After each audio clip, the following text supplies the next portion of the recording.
जमातों से और जमीयत उलमा की शाखों से मैं इस वक्त ये अपील करना चाहूँगा कि उन किसानों की हद्दल इम्कान जहाँ तक भी हो सके उनका ताउन करना चाहिए और उनकी मदद करनी चाहिए।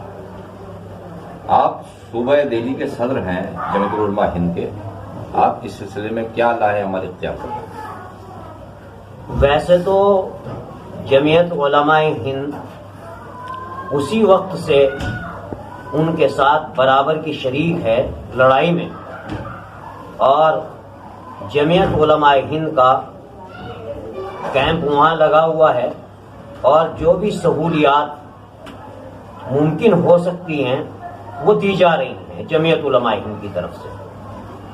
तो जमीयत उलमा सूबा दिल्ली भी उनके साथ बराबर की शरीक है इस लड़ाई में, और जहां तक भी हो सकेगी हम उनका साथ देंगे। जो 3 किसान बिल आए हैं, आप लोग क्यों मुखालफत कर रहे हैं इन किसान बिलों की? देखो, सबसे पहली बात तो ये है कि हम सब किसान हैं और किसानों के घर में पैदा हुए,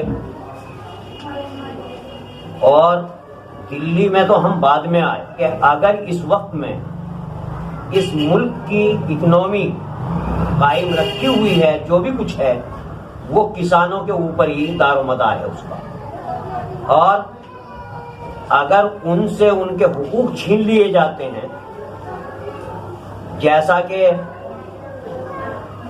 किसानों का, और ये उन बिलों के मुताबिक फसलें तो वो उगाएं और रेट हम खोलें, ऐसा नहीं हो सकता। और उनका नारा भी है ये। सरकार तो ये कह रही है कि वो इन किसान बिलों से किसान अपनी फसल कहीं भी बेच सकता है, किसी मंडी में बेच सकता है, कहीं देश में जाके कहीं बेच सकता है, उसकी आमद नहीं बढ़ेगी। तो फिर ये किसान विरोध क्यों कर रहे हैं?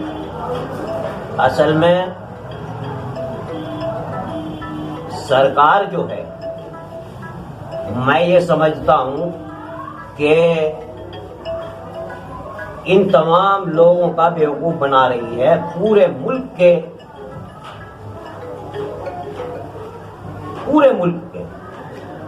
लोगों का बेवकूफ बना रही है। मैं देख रहा हूं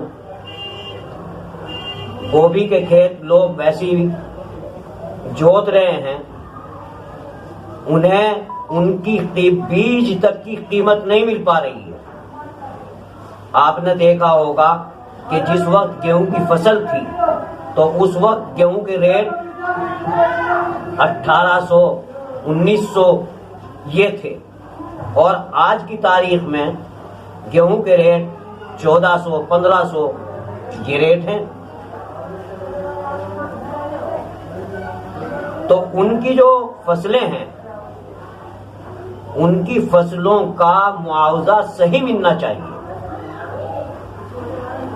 केंद्र सरकार ने कई बार बातचीत करने की कोशिश की, लेकिन किसानों ने उनकी बात नहीं मानी या बात हल नहीं हो सकी, और सरकार जो है अपना फैसला वापस लेने के लिए तैयार नहीं है। इस सिलसिले में आपका क्या कहना है?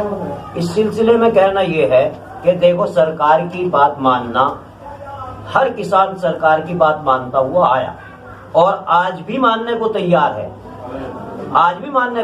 है, लेकिन बात की तरह बात होनी चाहिए, वैसे बात नहीं होनी चाहिए।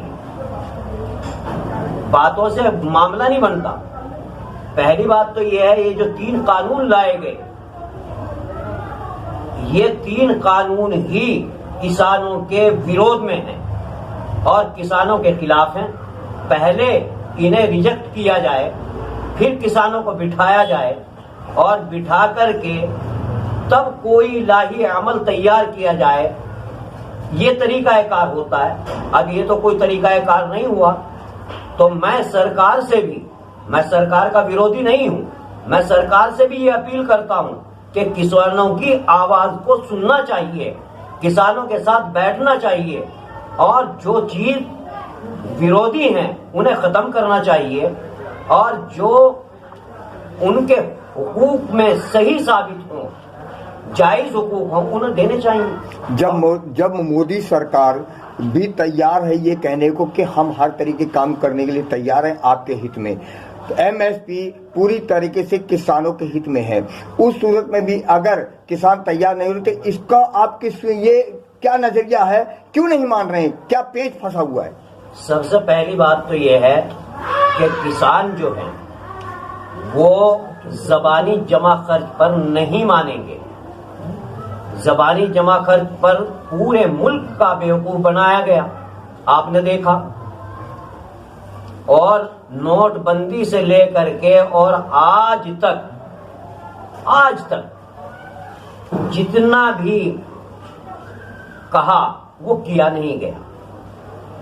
इस मुल्क को बांटने की एक साजिश की जा रही है। अभी आपने देखा ये इनका शेवा बन चुका है। कभी तो इन किसानों को आतंकवादी कह दिया जाता है, कभी इनको खालिस्तानी कह दिया जाता है, कभी कुछ कह दिया जाता है, कभी कुछ कह दिया जाता है।